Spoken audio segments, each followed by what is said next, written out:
गुरुर्ब्रह्मा गुरुर्विष्णु गुरुर्देवो महेश्वर गुरुर्साक्षात् परब्रह्म तस्मै श्री गुरवे नमः।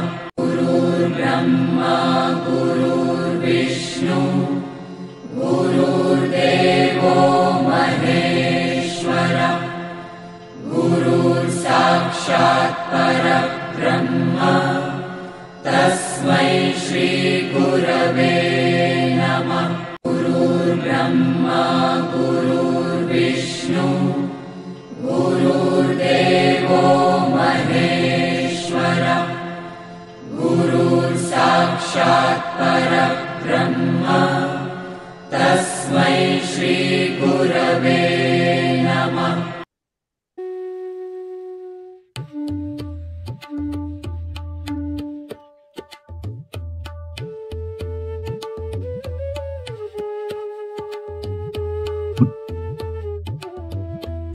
भगवद्गीता ज्ञानेश्वरीच्या आधारे सुरू असलेल्या ह्या प्रवचन मालिकेचे शीर्षक अध्यात्म यात्रा असे आहे। अध्यात्म यात्रेचे आजचे हे 163वे प्रवचन पुष्प आहे। या अध्यात्म यात्रेत सहभागी झालेले माझे सर्व सहप्रवासी साधक बंधू भगिनी आपल्या प्रत्येकाच्या हृदयात सदैव उपस्थित व उपलब्ध असणाऱ्या भगवंतास गुरु तत्वास साष्टांग नमस्कार। ही प्रवचन मालिका भगवान श्रीकृष्ण प्रभू श्री राम संत ज्ञानेश्वर माऊली व सद्गुरु श्री ब्रह्मचैतन्य गोंदवलेकर महाराजांच्या कृपेने इच्छेने आधाराने आशीर्वादाने व फक्त त्या सर्वांच्या कर्तृत्वाने सुरू आहे। आपण भगवद्गीता ज्ञानेश्वरीचा 18वा अध्याय मोक्ष संन्यास योग याचे अध्ययन रूपी श्रवण करत आहोत। कालच्या 162व्या प्रवचन पुष्पात कोणाला पाप लागत नाही, कोणत्या प्रकारचे कर्म केल्याने पाप लागत नाही याचे अध्ययन रूपी श्रवण केले। आजच्या 163व्या प्रवचन पुष्पात आपण सात्विक ज्ञान म्हणजे काय, सात्विक ज्ञानामुळे मनुष्याचे जीवन कसे अंतर्बाह्य स्थिर आणि आनंदी होते याचे श्रवण आज 163व्या प्रवचन पुष्पात आपण करणार आहोत। दररोज प्रमाणे आजच्या प्रवचन पुष्पाच्या शेवटी भगवान श्रीकृष्ण व संत ज्ञानेश्वर माऊली आजच्या अर्जुनाला, आजच्या सामान्य माणसाला कोणता संदेश, कोणता विवेक विचार समोर ठेवणार आहेत हे देखील आपण ह्या प्रवचन पुष्पाच्या शेवटी समजून घेणार आहोत। कुरुक्षेत्राच्या अति पवित्र व अमर युद्ध भूमीवर गुरु श्रीकृष्ण व शिष्य अर्जुनाचा, भगवान श्रीकृष्ण व भक्त अर्जुनाचा सुख संवाद, मधुर संवाद, अमर संवाद, अति पवित्र संवाद सुरू आहे। गुरु श्रीकृष्ण शिष्य अर्जुनाला विविध विषयावर मार्गदर्शन करून त्याला अंतर्बाह्य स्थिर, शांत व प्रसन्न करण्याचा तळमळीने प्रयत्न करत आतापर्यंत आलेले आहेत। आपल्या गुरूंच्या मार्गदर्शनाचे मनोभावे श्रवण करून अर्जुन देखील हळूहळू टप्प्याटप्प्याने क्रमाक्रमाने आत्मज्ञानाच्या मंदिराची एक एक पायरी चढत चढत स्थिर, शांत, प्रसन्न व उत्तुंग आत्मविश्वासाने भरलेला स्पष्ट जाणवत आहे। अर्जुनाची ही स्थिरता, शांतता, प्रसन्नता, त्याचा उत्तुंग आत्मविश्वास पाहून विवेकाचे महापर्वत असणारे गुरु श्रीकृष्ण प्रेमाचे, करुणेचे, दयेचे, आनंदाचे, समाधानाचे सर्वात खोल महासागर असणारे गुरु श्रीकृष्ण प्रसन्नतेचे, विनम्रतेचे सर्वोच्च दीपस्तंभ असणारे गुरु श्रीकृष्ण, आत्मज्ञानाचे अजरामरपणे तळपत असणारे महातेजस्वी ज्ञान सूर्य गुरु श्रीकृष्ण, कर्मशास्त्राचे सर्वोच्च सर्वोत्तम अधिकारी पुरुष असणारे गुरु श्रीकृष्ण अति आनंदी होतात, अति प्रसन्न होतात व अर्जुनाशी पुढे संवाद साधण्यास सुरुवात करतात. गुरु श्रीकृष्ण शिष्य अर्जुनाला म्हणतात, अर्जुना, आता थोड्याच वेळापूर्वी मी तुला कोणते कर्म केल्याने मनुष्याला पाप लागत नाही याचे श्रवण घडवले. आता मी तुला सात्विक ज्ञान म्हणजे काय, त्या ज्ञानामुळे प्रत्येक मनुष्य आणि तू देखील कसा अंतर्बाह्य स्थिर, शांत आणि प्रसन्न होऊ शकतोस याचे श्रवण घडवतो. ते देखील तू नेहमीप्रमाणे स्थिर व शांत चित्ताने समजून घे. अर्जुना, कोणतेही कर्म करण्यासाठी, कर्माची प्रेरणा मिळण्यासाठी मनुष्याला 3 घटकांची आवश्यकता असते आणि ते 3 घटके कर्म करण्याच्या प्रेरणेसाठी म्हणजे ज्ञाता, ज्ञान आणि ज्ञानाचा विषय. ज्ञाता, ज्ञान आणि ज्ञानाचा विषय हे 3 घटके कर्माची प्रेरणा मिळण्यासाठी मनुष्याला आवश्यक असतात. तर त्या कर्माच्या प्रेरणेचे रूपांतर कर्मात होण्यासाठी 3 घटकांची आवश्यकता असते आणि ते 3 घटके म्हणजे कर्ता, कर्म करण्यासाठी लागणारे अवयव किंवा इंद्रिय आणि कर्म असे 3 घटके. कर्ता, इंद्रिय किंवा अवयव आणि तिसरे म्हणजे कर्म. कर्म प्रेरणेचे रूपांतर कर्मात होण्यासाठी आधी 3 गोष्टींची आवश्यकता आणि नंतर 3 घटकांची आवश्यकता असते.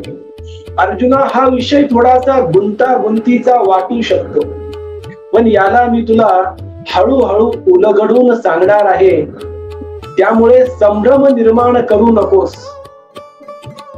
परत एकदा सांगतो, कर्माची प्रेरणा मिळण्यासाठी ज्ञाता, ज्ञान आणि ज्ञानाचा विषय, तर कर्माच्या प्रेरणेचे रूपांतर खऱ्या कर्मामध्ये, प्रत्यक्ष कर्मामध्ये होण्यासाठी कर्ता, अवयव आणि कर्म या 3 घटकांची आवश्यकता असते.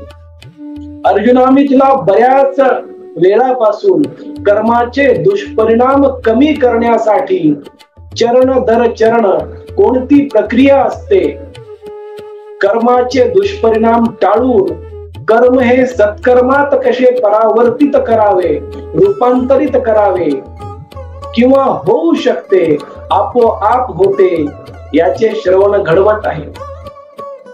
आता मी तुला 3 घटके असणाऱ्या 2 संचांची माहिती दिली. पहिला संच कर्म प्रेरणा, दुसरा संच कर्म करण्यासाठी लागणारा कर्म संग्रह. जो मनुष्य कर्माचे दुष्परिणाम टाळण्याचा प्रयत्न करतो तो मनुष्य सुख दुःखाच्या चक्रातून बाहेर पडण्याचाही प्रयत्न करून सतचित आनंदात स्थित होण्याचा प्रयत्न करत आहे. पण जो मनुष्य कर्माचे दुष्परिणाम टाळण्याचा कोणताही प्रयत्न करत नाही तो मनुष्य सुख दुःखाच्या चक्रात अडकून पडतो आणि कर्म करण्याचे स्वातंत्र्य जे मी प्रत्येक मनुष्याला दिलेले आहे, स्वातंत्र्य म्हणजे आनंदाचे स्वातंत्र्य जे मी प्रत्येक मनुष्याला दिलेले आहे, त्यापासून तो दूर जातो. त्याची 2 कारणे मी तुला आता समजावून सांगत आहे. कर्म प्रेरणा आणि कर्म करण्यासाठी लागणारे 3 घटके कर्म संग्रह. हे एका उदाहरणाद्वारे आपण समजून घेऊया. एखादा उत्सव जयंती किंवा पुण्यतिथी साजरा करायचा असेल, किंवा श्री गणेशाची गणेशोत्सव साजरा करायचा असेल आणि त्या उत्सवाला गणपती बाप्पांना लागणारे आवडता पदार्थ म्हणजे मोदक करायचा असेल, तर उत्सवात मोदक करण्याचे कर्म बुद्धीत येणे म्हणजे आहे कर्म प्रेरणा. आपण कर्म प्रेरणा आधी समजून घेऊया आणि त्यानंतर कर्म संग्रह नंतर समजून घेऊया. गणेशोत्सवात मोदक बनवण्याचे कर्म मनामध्ये चित्तामध्ये येणे म्हणजे कर्म प्रेरणा आहे. आणि त्यासाठी लागणाऱ्या विविध वस्तू, ते 3 घटक कर्म संग्रह हे आपण काही क्षणात समजून घेणार आहोत. कर्म प्रेरणा काय आहे? या उदाहरणामध्ये ज्ञानाची वस्तू आहे मोदक. ते मोदक कसे करावे याची प्रक्रिया म्हणजे आहे ज्ञान. मोदक ज्ञानाची वस्तू, मोदक बनवण्याची प्रक्रिया म्हणजे ज्ञान. आणि ज्याला हे ज्ञान झालेले आहे तो आहे ज्ञाता. असे हे कर्म प्रेरणेचे 3 घटक, ज्ञाता, ज्ञान आणि ज्ञानाची वस्तू. या उदाहरणामध्ये मोदक, मोदक बनवण्याची प्रक्रिया आणि मोदक बनवण्याची इच्छा मनामध्ये आणणारा, असे हे 3 कर्म प्रेरणेचे घटक आहेत. मोदक बनवण्याची प्रेरणा म्हणजे कर्म प्रेरणा आहे. आणि आता मोदकासाठी लागणारे विविध वस्तू जसे की साखर, दूध इत्यादी वस्तू, ते झाले कर्माचे घटक. मोदक बनवणारा मनुष्य म्हणजे कर्ता आणि मोदक बनवण्याची प्रक्रिया सुरू करणे म्हणजे कर्म. कर्म करण्यासाठी ज्या 3 गोष्टी आवश्यक आहेत, 3 घटक आवश्यक आहेत, कर्ता, अवयव आणि कर्म. या मोदक बनवण्याच्या उदाहरणामध्ये जो मनुष्य मोदक बनवतो आहे तो बनतो कर्ता. साखर, दूध इत्यादी घटक आणणे म्हणजे त्या कर्माचे अवयव निर्माण करणे, एकत्रित आणणे. आणि मोदक खरोखर बनवणे, प्रत्यक्ष बनवणे म्हणजे कर्म. असे हे कर्म प्रेरणा कर्म करण्याच्या आधी निर्माण होते. आणि कर्म करण्यासाठी, प्रत्यक्ष कर्म कृतीमध्ये उतरवण्यासाठी, कर्म संग्रहासाठी त्या 3 घटके, असे 2 विविध संच आहेत अर्जुना. ह्या उदाहरणामध्ये हे स्पष्ट होते की कर्म सिद्धीसाठी कर्म प्रेरणेचे रूपांतर प्रत्यक्ष कर्म झाले पाहिजे. घटकांच्या 2 संबंधात आपण जरा संबंध शोधण्याचा प्रयत्न करू. कर्म प्रेरणेचा जो ज्ञाता आहे तो कर्म संग्रहाचा कर्ता असतो.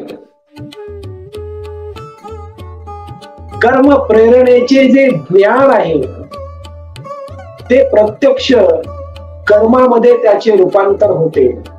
आणि कर्म प्रेरणेच्या ज्ञानाचा विषय जो आहे तो कर्म संग्रहाचा अवयव होतो. असे हे कर्म प्रेरणा आणि कर्म संग्रह हे 2 शब्द जरी तू तुझ्या मनामध्ये सतत ठेवलास तर तुला कर्म प्रेरणा आणि कर्म संग्रह हे दोन्ही विषय पुढे गुंतागुंतीचे जरी वाटत असतील तरी हळूहळू समजतील. मी तुला याआधी सांगितले होते की मनुष्य प्रत्येक कर्म हे प्रकृतीच्या आधारे त्रिगुणांच्या द्वारे करत असतो. त्रिगुण, 3 गुण, सत्व, रज आणि तम. या 3 गुणांच्या आधारे ज्ञानाचेही 3 प्रकार असतात अर्जुना. सात्विक ज्ञान, राजसिक ज्ञान आणि तामसिक ज्ञान असे ज्ञानाचे 3 प्रकार आहेत जे मनुष्याच्या प्रकृतीमुळे, त्या प्रकृतीवर त्रिगुणांचा प्रभाव जेवढा आहे त्याप्रमाणे त्याला त्याचे ज्ञान असते. जो मनुष्य अत्यंत सात्विक असतो त्याच्याकडे सात्विक ज्ञान, जो राजसी वृत्तीचा असतो त्याचे ज्ञान राजसी, आणि जो तामसी असतो त्याचे ज्ञान तामसी असते. मनुष्य प्रत्येक कर्म त्याच्या ह्या ज्ञानाच्या प्रकारावर अवलंबूनच करत असतो. मनुष्याला सर्वोच्च दर्जाचे कर्म करण्यासाठी सर्वोच्च स्तराचे ज्ञान असणे आवश्यक आहे. सर्वोच्च ज्ञान म्हणजे सात्विक ज्ञान आहे. सात्विक ज्ञानाच्या आधारे मनुष्य त्याचे जीवन भौतिक दृष्ट्या, शारीरिक दृष्ट्या सुखसोयीयुक्त तर करूच शकतो, पण त्यासोबत तो अंतरंगाने देखील स्थिर, शांत, प्रसन्न, आनंदी आणि समाधानी असतो. सात्विक ज्ञान हे सर्वोच्च दर्जाचे कर्म करण्यासाठी, मुक्ती मिळवण्यासाठी, मोक्षाची प्राप्ती करण्यासाठी, परमानंदामध्ये स्थित होण्यासाठी, सतचित आनंद स्वरूपाशी एकरूप होण्यासाठी, ह्या सर्वासाठीचे ज्ञान आहे. म्हणून सर्वोच्च स्वरूपाचे ज्ञान म्हणजे सात्विक ज्ञान आहे. स्वरूपाचे ज्ञान म्हणजे स्वतःच्या रूपाचे ज्ञान, ह्या शरीराचे ज्ञान, मनाचे ज्ञान, बुद्धीचे ज्ञान, चित्ताचे, अंतःकरणाचे ज्ञान आणि परम आत्म्याचे ज्ञान म्हणजे परमात्म्याचे ज्ञान म्हणजे सात्विक ज्ञान आहे. यालाच परमात्म ज्ञान असेही म्हणतात. परमात्म्याच्या अविभाज्य आणि अविनाशी कर्माबद्दलचे ज्ञान म्हणजे देखील परमात्म ज्ञान आहे.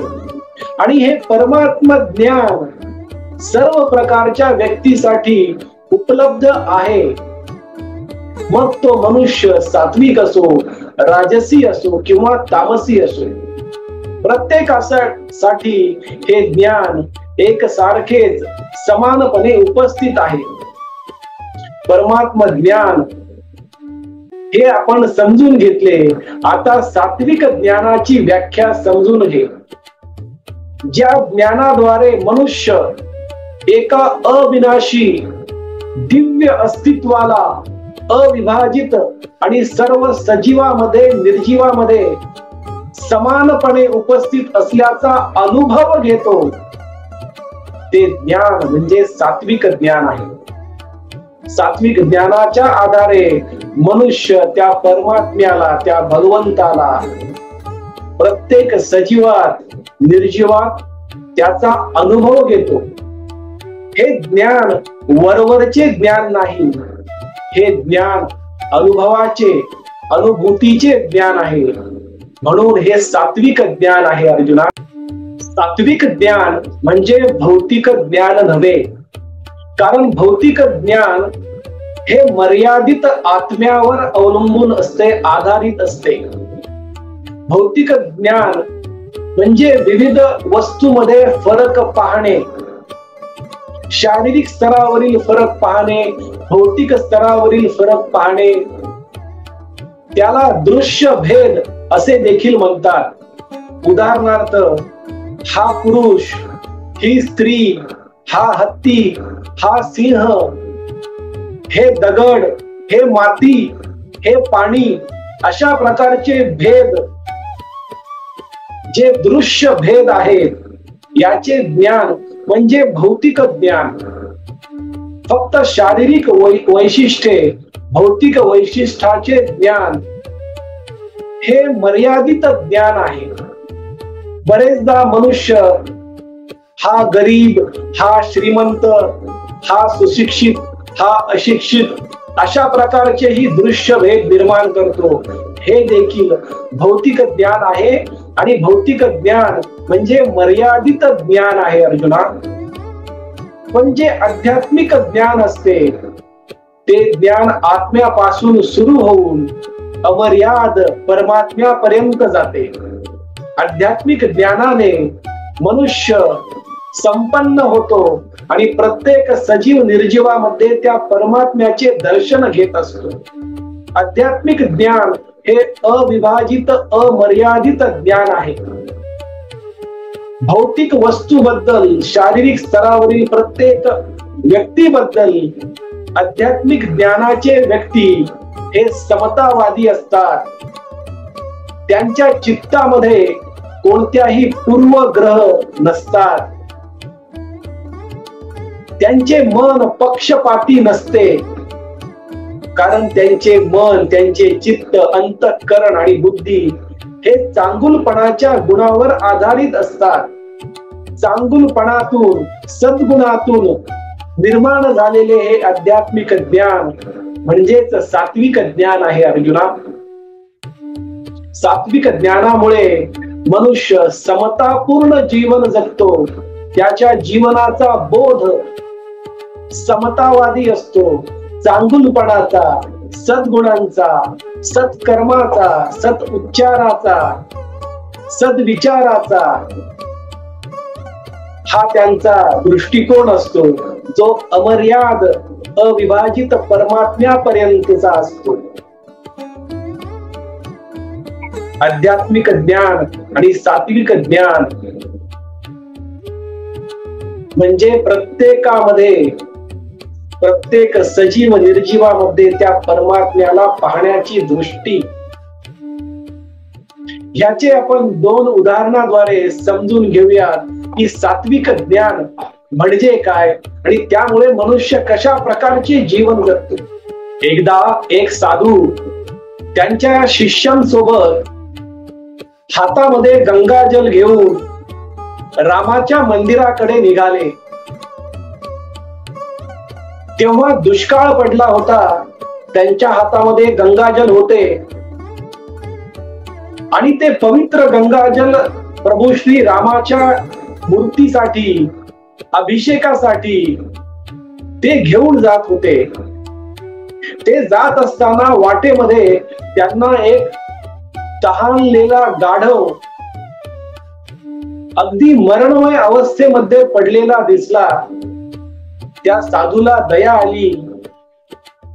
प्रभू श्री रामांना अभिषेक घालण्यासाठी हातात असलेले गंगाजल, पवित्र गंगाजल ते त्या साधूने, त्या संताने त्या तहानलेल्या पडलेल्या गाढवाला पाजले आणि त्यामुळे त्या गाढवाच्या शरीरामध्ये थोडासा प्राण आल्यासारखे झाले आणि तो गाढव उभा राहिला आणि हळूहळू पुढे निघून गेला. हे सर्व दृश्य पाहून त्या साधूचे, त्या गुरुचे, त्या ऋषीचे शिष्य त्या गुरूंना विचारले की अहो गुरुवर्य, हे पवित्र गंगाजल प्रभू श्री रामांचा अभिषेक करण्यासाठी आपण घेऊन जात होतो, ते तुम्ही एका घाणेरड्या तहानलेल्या गाढवाला पाजले. तेव्हा त्या गुरुवर्यांनी, त्या साधूंनी, त्या संतांनी त्याच्या शिष्याला सांगितले की प्रभू श्री रामांची भेट मला या गाढवामध्येच झाली. या प्राण्यामध्येच मला प्रभू श्री राम दिसले. त्यांना तहान लागली होती आणि म्हणून त्यांचेच पवित्र गंगाजल मी प्रभू श्री रामांना पाजले. हा भाव सात्विक ज्ञान असणाऱ्या मनुष्याच्या चित्तामध्ये प्रत्येक क्षणी असतो. त्याच्यासाठी दृश्य भेद हे महत्वाचे नसतात. त्याच्यासाठी प्रत्येक अणुरेणूमध्ये, सजीवामध्ये, निर्जीवामध्ये, प्रत्येक प्राण्यामध्ये, झाडा फुला पाण्यामध्ये त्याला तो भगवंताचा अंशच दिसत असतो. त्या अविभाजित अमर्याद परमात्म्यालाच तो सात्विक ज्ञानाचा व्यक्ती प्रत्येक ठिकाणी, प्रत्येक क्षणी, प्रत्येक प्रसंगी, प्रत्येक परिस्थितीत पाहत असतो. हे सात्विक ज्ञानाचे सर्वोच्च उदाहरण आहे. असेच एक अजून एक उदाहरण तू समजून घे अर्जुना. एकदा एक गुरु, महान गुरु त्यांच्या घरी, त्यांच्या अंगणामध्ये भाकरी करत बसले होते. एकावर एक भाकरी रचलेल्या होते. तिथे एक भुकेला कुत्रा आला आणि त्या कुत्र्याने त्यातील एक गरमागरम भाकरी त्याच्या तोंडाने पकडली आणि तिथून पळत चालला होता. तेवढ्यात ते गुरुवर्य जे भाकरी करत होते ते उठले, त्यांच्या जवळचा जी तुपाची वाटी होती ती तुपाची वाटी हातात धरून ते कुत्र्याच्या मागे पळत होते आणि ते कुत्र्याला धावत धावत त्याच्या मागे म्हणत होते, अरे भगवंता, अरे परमात्म्या, अहो प्रभू श्री रामा, फक्त भाकरी काय घेऊन चाललात, त्याच्यावर जरा तूप वाढतो, तूप आणि भाकरी खा हो भगवंता. असे म्हणून कुत्र्याच्या मागे मागे अगदी गावाच्या वेशीपर्यंत पळाले. तो कुत्रा थकला, पण ते गुरु थकले नाहीत. शेवटी तो कुत्रा थांबला. त्याच्या तोंडातील भाकरीला त्यांनी तूप लावले. अगदी प्रेमाने मायेने त्या कुत्र्याला त्यांनी तूप भाकरी खाऊ घातली. तेव्हा त्यांच्या चित्ताला समाधान झाले. त्यांच्या घराजवळ उभे असलेले सर्व लोक अचंबित आश्चर्यकारक होऊन पाहत होते. तेव्हा त्या गुरूंनी प्रत्येकाला सांगितले की पहा पहा, भगवंताने परमात्म्याने माझ्या हातची तूप भाकरी खाल्ली. असे हे सर्वोच्च स्तरावर जगणारे सात्विक ज्ञानाचे व्यक्ती असतात. त्यांची चेतना सर्वोच्च स्तरावर गेलेली असते. शुद्ध चैतन्याच्या, शुद्ध जाणीवेच्या,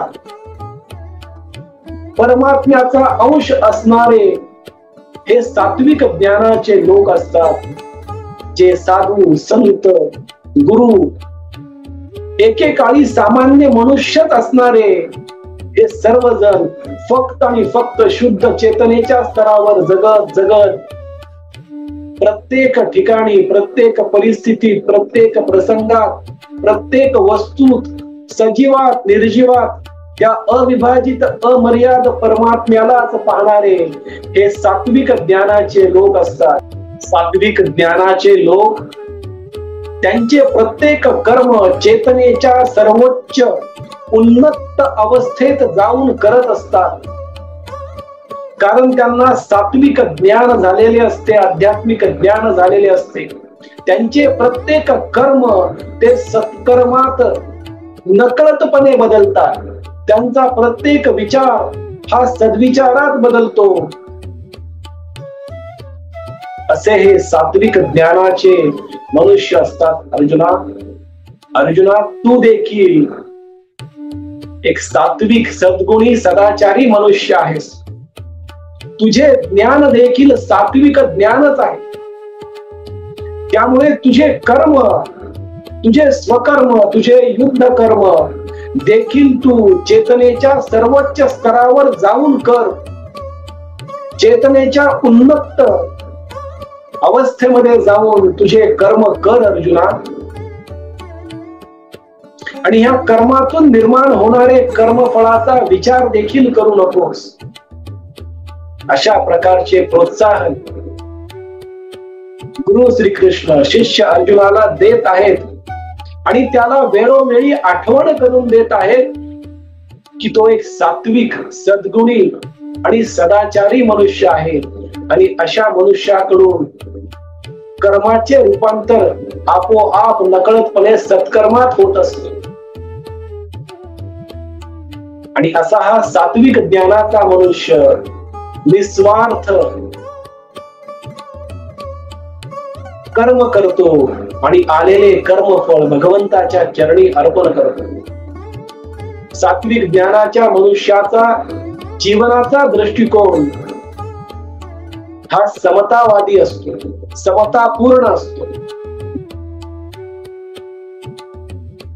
आजच्या अर्जुनाला, आजच्या सामान्य माणसाला गुरु श्रीकृष्ण व संत ज्ञानेश्वर माऊली हाच संदेश, हाच विवेक विचार देत आहे की प्रत्येक मनुष्याने त्याचे कर्म चेतनेच्या उन्नत अवस्थेत सर्वोच्च स्तरावर जाऊन करण्याचा प्रयत्न करावा. सत्व गुणांचा विकास करावा. सत्व गुणांच्या आधारे प्रत्येक कर्म करण्याचा प्रयत्न करावा. सात्विक ज्ञान आत्मसात करावे. सर्वभूती भगवंत परमात्मा आहे हे भान, ही शुद्ध, हे ज्ञान प्रत्येक क्षणी आपल्या चित्तात अंतःकरणात ठेवून करावं. मर्यादित आत्म्यापासून अमर्याद परमात्म्याचे ज्ञान करून घ्यावे. अमर्याद असलेल्या त्या शक्तीचे, त्या सर्वोच्च चेतनेचे ज्ञान करून घ्यावे. त्याला समजून जीवन जगावे. ज्याप्रमाणे सोनार अलंकाराला जास्त महत्व देत नाही, शुद्ध सोन्याला महत्व देतो, त्याप्रमाणे प्रत्येक मनुष्याने कर्मफळाकडे लक्ष न देता प्रत्येक कर्म हे सात्विकतेच्या, सद्गुणांच्या, सदाचाराच्या म्हणजेच शुद्ध सोन्याच्या आधारे करावे. समतापूर्ण दृष्टिकोन ठेवावा. तो अमर्याद असणारा, अविभाजित असणारा भगवंत प्रत्येक ठिकाणी, प्रत्येक वस्तूत आहे हे ज्ञान ठेवून प्रत्येक कर्म करावे. सर्वत्र ठिकाणी सजीवाला, निर्जीवाला एक रूपतेने पाहण्याचा अभ्यास करावा. आणि जो असे करतो तो मनुष्य सात्विक, सद्गुणी आणि सदाचारी होतो. त्याला सात्विक ज्ञान प्राप्त होते आणि सात्विक ज्ञानामुळे मनुष्य शुद्ध प्रेम, शुद्ध आनंद आणि शुद्ध समाधानाचा अनुभव प्रत्येक क्षणी घेतो. कारण तो सर्व भेदाच्या पलीकडे गेलेला असतो. अशा प्रकारचे मार्गदर्शन, विवेक, विचार आणि संदेश गुरु श्री कृष्ण आणि संत ज्ञानेश्वर माऊली आजच्या अर्जुनाला देत आहेत. आपण भगवद्गीता ज्ञानेश्वरीचा 18वा अध्याय मोक्ष संन्यास योग याचे अध्ययन रूपी श्रवण करत आहोत. उद्याच्या 164व्या प्रवचन पुष्पात मनुष्याचा सर्वोच्च शत्रू कोण आहे, मनुष्याच्या ज्ञानाचा सर्वोच्च शत्रू कोण आहे,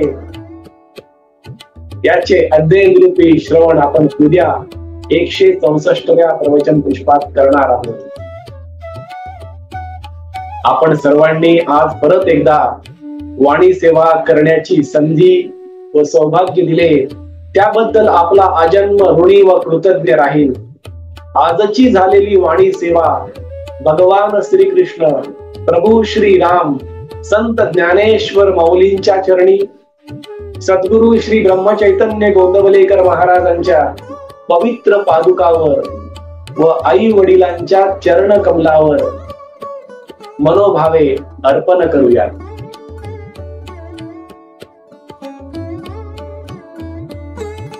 हरे राम राम राम हरे हरे, हरे कृष्ण कृष्ण कृष्ण हरे हरे, हरे राम राम राम हरे हरे, हरे कृष्ण कृष्ण कृष्ण हरे हरे. सद्गुरुनाथ महाराज की जय.